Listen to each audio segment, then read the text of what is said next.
அவைசார் அனைவருக்கும் என்னுடைய மாலை வணக்கம். என் பெயர் கோஸ்வாதி. நான் 8ஆம் வகுப்பு படிக்கின்றேன். நான் அள்ளி குடும்பத்தை சார்ந்தவர். எனக்கு கொடுக்கப்பட்டுள்ள தலைப்பு மரம், இயற்கையின் வரம். மூன்றில் ஒரு பங்கு காடுகள் இருக்க வேண்டும் என்பது இயற்கையின்.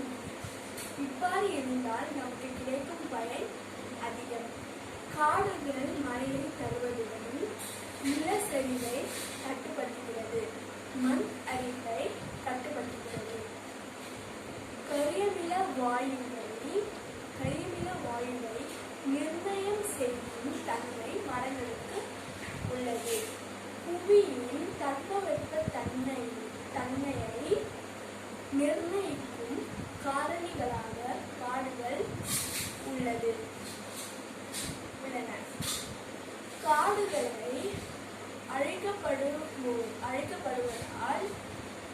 காடுகள் அழிக்கப்படுவதால் கடல் மட்டம் உயர்வு, புவி வெப்பம் ஏற்பட்டு சில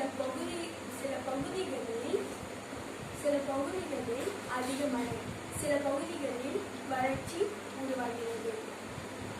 கடலோர பகுதிகளில் மரங்களை வளர்க்கப்படும் போது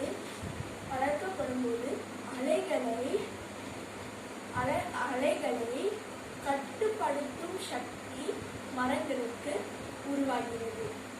புவியை காத்தால்தான் உயிரினங்களை காக்க முடியும்.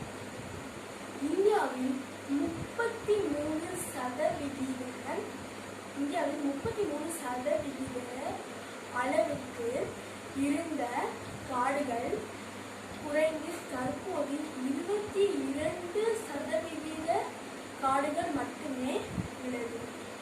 இந்த 11% அடைய வேண்டும் என்றால் 54 கோடி மரங்களை நட வேண்டும். வனத்துறை மட்டுமே இந்த பணியை செய்ய முடியாது.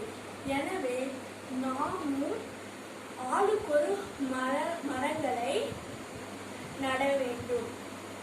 நன்றி.